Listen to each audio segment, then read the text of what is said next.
Salut, aujourd'hui je viens pour vous tourner la vidéo sur le postpartum en fait de ma deuxième grossesse. Donc nous sommes à un peu plus de 9 mois postpartum, donc j'attendais vraiment les 9 mois parce que je trouve que c'est vraiment symbolique. 9 mois dedans, 9 mois dehors, bon, même si mon petit Marceau est resté 8 mois en fait dans le ventre. J'aime bien l'idée du 9 mois, sachant que pour mon premier postpartum, donc c'était pour Jade, j'ai commencé à vraiment me ressentir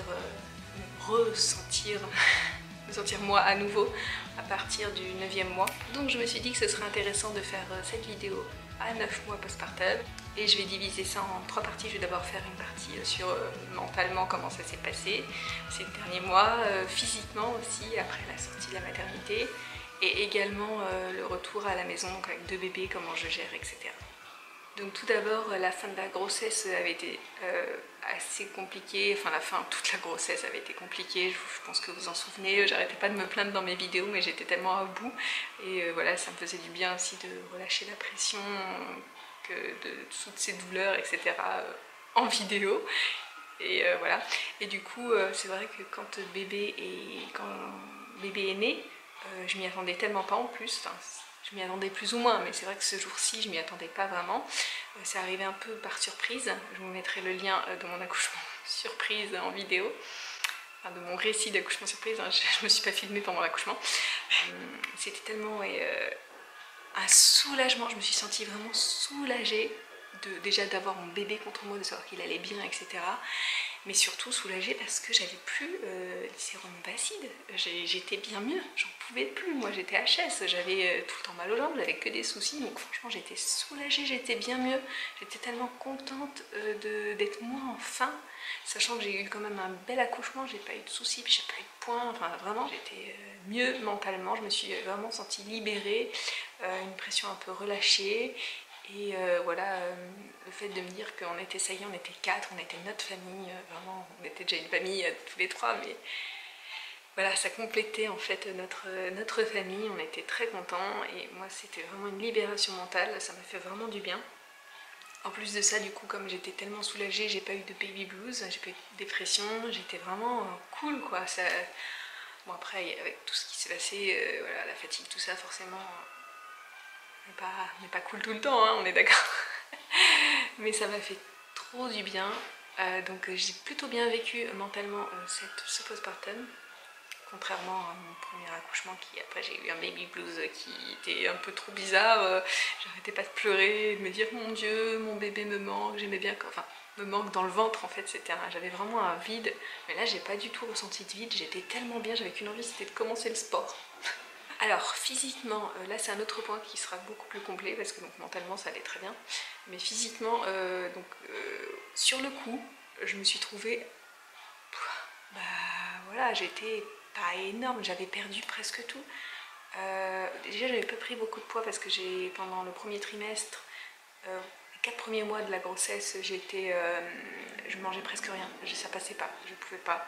Donc je mangeais beaucoup de soupe, de fruits, de trucs comme ça, enfin c'était beaucoup de liquide.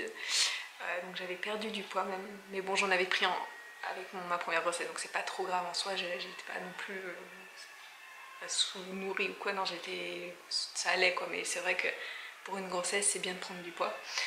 Donc j'avais perdu. Et après j'avais pris mais légèrement quoi, j'avais pas pris énorme, je crois que j'avais pris 7 kilos au total. Alors pour la première c'était 15 kilos. Physiquement ça allait sur le coup, je me suis trouvée, enfin mes hanches n'étaient pas trop larges. Parce qu'en général l'accouchement ça fait élargir les hanches, hein, je pense que tout le monde le remarque. Mais là ça allait, franchement je suis rentrée direct en fait dans mes pantalons que je mettais, ça allait quoi, je suis rentrée dedans à nouveau direct, c'était cool. Mais alors ça n'a pas duré longtemps, en fait voilà, j'ai été un peu chamboulée en août, enfin bref il y a eu des trucs. Du coup j'ai pris un peu de poids et juste avant j'avais commencé à faire du sport. J'ai un essoufflement énorme en juillet, hein, franchement j'ai du mal à faire du sport, ça a été très très dur, j'ai presque pas bougé hein, pendant la grossesse, donc ça a été très très dur physiquement, même psychologiquement, ça par contre me dire que j'arrivais pas à faire plus de sport, ça a été très dur, même si je m'imposais pas non plus de pression. En août, un peu chamboulement, etc. Je faisais plus de sport et surtout, voilà, enfin, du coup, j'ai été un peu perturbée. Bref, il y a eu des trucs qui ont fait que j'ai un peu pris de poids. Pas énormément, hein, ça va. Mais j'ai pris un peu de poids et depuis, ce poids il reste. Donc peu importe ce que je fais, je ne fais pas de régime. Et ce que je veux dire, c'est que je mange moins, enfin je mangeais beaucoup. Et je mangeais, ça me faisait mal à l'estomac en fait, voilà. Et du coup là je mange un peu mieux, dans le sens en quantité, plus raisonnablement hein, on va dire. Et je fais à nouveau du sport depuis décembre, donc j'ai arrêté un petit peu pendant les fêtes, mais je fais du sport presque tous les jours, on va dire 5 jours sur 7. Je m'autorise en général parfois le week-end à ne pas en faire, mais je fais des exercices de fitness et du vélo elliptique. Et pas très longtemps, mais ça me fait du bien en fait, ça me permet aussi de me défouler un peu de... Voilà. Ça me détend en fait, ça me fait vraiment du bien physiquement. Du coup, après l'accouchement, c'est vrai que même si j'avais retrouvé une ligne assez normale, j'avais le ventre assez flasque et ça, je l'ai toujours.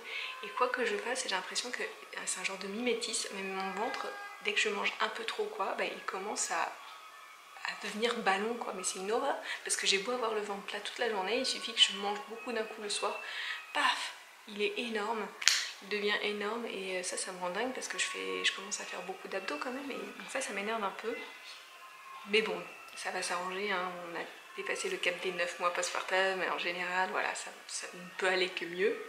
Et du coup, après cette grossesse, c'est vrai que pendant toute la grossesse, j'avais des cheveux qui étaient assez secs et j'avais pas besoin de me les laver tout le temps, même je faisais tous les 3 jours, ce qui m'arrivait jamais. Enfin, normalement, je suis obligée de les laver tous les 1 ou 2 jours en fait. Et depuis que j'ai accouché, ils sont tout le temps gras et ça, c'est une horreur. Alors, ils sont secs au bout et gras en haut, donc je suis obligée de les laver tous les jours, mais genre vraiment un maxi shampoing quoi, parce qu'ils prennent le gras très vite et ça m'énerve, mais ça m'énerve, vraiment ça c'est un des trucs ça les a ternis. Bon ça déjà depuis ma première grossesse j'ai les cheveux beaucoup plus ternes, mais c'est surtout que oui, ils sont super gras et pourtant j'utilise des produits bio, vegan, enfin bref, voilà, ils sont nickel mes produits, mais c'est vrai que c'est difficile de les tenir. Voilà, donc ça c'est un petit peu un inconvénient, le shampoing sec ne fait pas effet, de toute façon j'en utilise de moins en moins, enfin on en utilisait une fois tous les 3 mois, mais à chaque fois que je me dis bon je mettrai du shampoing sec et que je teste un petit peu, ça marche pas du tout, je suis obligée de me les laver quand même. Donc, bon. En ce qui concerne tout ce qui est intime, au niveau du bas, ça s'est plutôt bien passé parce que donc mon postpartum a été cool là-dessus. J'ai pas eu d'appréhension pour la rééducation du périnée ou quoi parce que j'avais pas de points, j'ai pas eu de points. J'avais une mini déchirure qui s'est remise en fait toute seule. Désolée pour les hommes qui regardent, faut pas regarder ça, faut pas regarder ce genre de vidéo. Donc ça s'est remis tout seul. Mais c'est vrai que du coup c'était beaucoup plus pratique pour moi parce que même si voilà j'avais vraiment besoin de rééducation du périnée parce que sur la fin de la grossesse c'était pénible, je sentais vraiment que dès que je pouvais, c'est un peu gênant, mais franchement vers la fin de la grossesse, bébé prenait tellement de place et tout, il appuyait sur mon périnée et du coup dès que j'éternuais ou quoi, peut-être pas à chaque fois mais ça m'est arrivé voilà, de faire quelques gouttes de pipi et je me disais mais mon dieu mais je suis en train de me faire dessus. C'est trop la honte. Mais bon voilà, c'est arrivé quelques fois, mais vraiment sur la fin de la grossesse, hein, c'était vraiment la fin. Et voilà, donc j'avais besoin de ces exercices de remise en marche du périnée, hein, parce qu'ils étaient plus... Mon périnée n'était plus en forme du tout, il était complètement flasque, aussi, comme mon ventre. Mais les exercices avec la sage-femme m'ont beaucoup aidé, elle était adorable, j'ai adoré vraiment faire ça avec elle, même si c'est pas un moment très glamour, hein, on est d'accord. Mais avec elle, ça s'est passé tout seul, elle faisait vraiment travailler sur le mental, des perceptions qui permettaient d'activer des muscles en même temps, enfin, c'était vraiment génial. Donc j'ai pas eu de douleur pour m'asseoir, j'ai pas eu, voilà, niveau ça c'était vraiment nickel. Par contre, moi je vous dis, le postpartum physiquement le plus dur c'était ma poitrine, parce que comme vous le savez je n'ai pas allaité et en fait on ne me donne plus de médicaments, on m'a dit qu'on me donnerait un médicament. Bon, je suis pas contre le fait de ne pas donner de médicaments, on est d'accord, mais c'est vrai qu'on m'avait dit qu'on me donnerait un médicament pour arrêter la montée de lait. Le truc c'est qu'ils l'ont pas fait parce qu'apparemment c'est interdit, mais tout le monde me disait mais si t'auras un médicament, enfin tout le monde médical quoi. Et même des personnes, du personnel de l'hôpital me disaient ça, mais en fait non, c'est interdit depuis des mois et des mois. Et donc pour mon premier accouchement je l'avais eu et là je ne l'ai pas eu.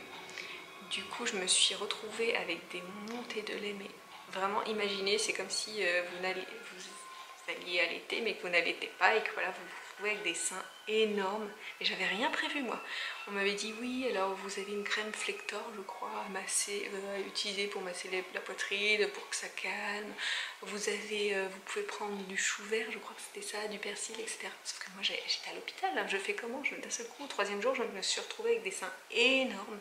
Et je vous raconte pas. Et pendant 2 semaines, je me suis tapé des seins. 2 semaines et demie, 3 semaines même. Des seins énormes. Douloureux, mais très douloureux. Et moi, j'avais pas de soutien-gorge adapté, j'avais rien, j'avais qu'une brassière. Si j'avais su, franchement, j'aurais pris plein de brassières assez larges parce que c'était hyper douloureux. Et en plus, j'avais aucun t-shirt dans mes seins pouvaient entrer en fait. J'étais obligée de remettre tout le temps les mêmes habits, la même brassière. C'était infect, je pouvais pas dormir la nuit, j'étais comme ça. Parce que en fait j'avais vraiment les seins pleins de lait, mais c'est dégoûtant. Ne regardez pas ça si vous êtes un homme, c'est interdit. Et du coup je pouvais pas me mettre sur le côté, je pouvais rien faire, j'avais mal au dos, je pouvais pas rien que mettre mon sac à la main sur l'épaule, c'était douloureux, je ne pouvais pas sortir, j'avais des bandages et tout, mais j'ai l'impression de m'être refait la poitrine. Tout le monde se moquait de moi, mais c'était infect. Alors si vous avez vécu ça, dites-le moi en commentaire comment vous l'avez géré, parce que moi j'étais pas préparée du tout, parce qu'on m'avait pas averti que j'aurais pas de médicaments. Même si en soi je suis d'accord hein, sur le fait que c'est bien mieux de ne pas avoir de médicaments, mais mon dieu, si j'avais su, j'aurais tout préparé parce que moi j'étais pas bien. Hein. Et du coup, on m'a dit de faire des compresses de persil et de chou vert, et donc j'avais du persil parce que j'avais pas trouvé de chou vert. Enfin, mon mari n'avait pas trouvé de chou vert, donc j'avais du persil partout. Et j'avais même fait des thés au persil, et j'étais désespérée. Et du coup, même ma sage-femme qui m'a suivie, en fait, qui suivait Marceau pour sa jaunisse à la maison, elle était venue, elle m'avait dit non mais on peut pas vous laisser comme ça, elle envisageait même de m'enlever le lait quoi, mais ça aurait été pire en fait, ça aurait fait qu'accélérer, retarder en fait la guérison on va dire. Et du coup j'ai été très très mal, ça c'est vraiment un point qui m'a beaucoup embêtée et qui a fait que le postpartum a été difficile. C'est vrai que physiquement ça a été très très très difficile et très douloureux, mais très très douloureux. Et donc on va finir avec le point sur le rythme avec les 2 bébés, parce que je crois que j'ai plus beaucoup de place sur ma carte mémoire. Donc le rythme en fait depuis le postpartum n'a pas changé, c'est toujours aussi intense. Je pensais vraiment qu'après quelques semaines ça commencerait à s'apaiser, que ce serait cool, vous voyez un petit peu plus détente. Bah, pas du tout, parce qu'en fait avoir 2 bébés à un âge rapproché comme ça, donc ils ont 19 mois d'écart, presque 20 mois, et en fait c'est très difficile parce que c'est des rythmes différents, des changes différents, des repas différents, de l'attention différente, on ne peut pas faire les mêmes choses au même moment en fait, donc il faut toujours accorder, faire des activités qui soient possibles avec l'un et avec l'autre, ou alors profiter vraiment, en fait c'est des sommeils aussi différents, mais c'est compliqué et j'ai aucun moment à moi, c'est vraiment très rare que j'ai des moments à moi, enfin, à part le soir très tard, c'est pour ça que je me couche très très tard, et du coup je me sens quand même assez fatiguée mentalement en fait, parce que déjà Marceau crie beaucoup à cause de ses dents. Les 2 bébés à gérer avec ces âges-là, c'est vraiment difficile. Je pensais vraiment que ça s'atténuerait en difficulté, niveau difficulté, mais pas du tout. Donc voilà, pour ce qui en est de mon postpartum, j'espère que la vidéo vous a plu. Peut-être que j'ai oublié des points, n'hésitez pas à marquer votre postpartum, comment il s'est passé.